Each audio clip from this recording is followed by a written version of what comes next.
La résidence surveillée de Damiba, mystère et accusations graves.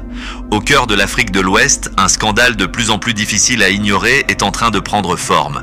Au Burkina Faso, les autorités semblent dans l'impasse face à une situation aussi complexe que troublante. L'ancien chef d'État, Paul-Henri Damiba, censé être en résidence surveillée au Togo, continue, selon des informations fiables, de se déplacer. Il rencontre ses complices dans l'ombre, défiant ainsi ouvertement les mesures restrictives qui lui ont été imposées. Mais ce qui est plus alarmant, c'est la possibilité qu'il soit impliqué dans la préparation d'attaques terroristes contre le Burkina Faso. Attaques qui viseraient à renverser l'actuel président, Ibrahim Traoré. La question se pose, comment un homme supposé être confiné peut-il agir librement? Le silence des autorités togolaises est assourdissant. Sont-elles complices? Pire encore, participe-t-elle activement à un complot visant à déstabiliser le Burkina Faso? Les accusations sont lourdes, portées par des voix influentes comme celle de l'activiste panafricain Aguchi Behanzine, qui n'hésite pas à pointer du doigt la responsabilité directe du régime togolais dans cette affaire.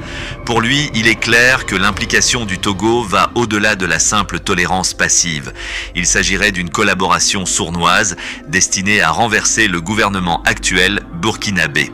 Behanzine met en garde, si les autorités togolaises continuent de nier, il se dit prêt à révéler des informations sensibles. Il lance même un avertissement clair, qu'elles envoient leur caniche sur les plateaux de télévision pour fanfaronner et il reviendra sur le devant de la scène pour dévoiler ce qu'il sait.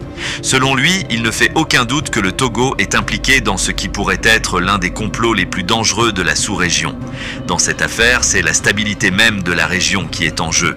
Le Burkina Faso, en première ligne dans la lutte contre le terrorisme, ne peut se permettre de tels coups bas venant de ses voisins. Il est impératif que la lumière soit faite sur cette situation. Les autorités burkinabées devraient immédiatement lancer un mandat d'arrêt international contre Damiba et exiger des explications claires du Togo sur les raisons pour lesquelles cet homme, censé être sous surveillance, semble agir en toute impunité. Le peuple du Burkina Faso, déjà si durement éprouvé par les conflits, mérite des réponses. Car dans cette lutte pour la vérité et la justice, chaque omission, chaque complicité non dénoncée peut s'avérer fatale. Le silence, lui, ne sera jamais une option.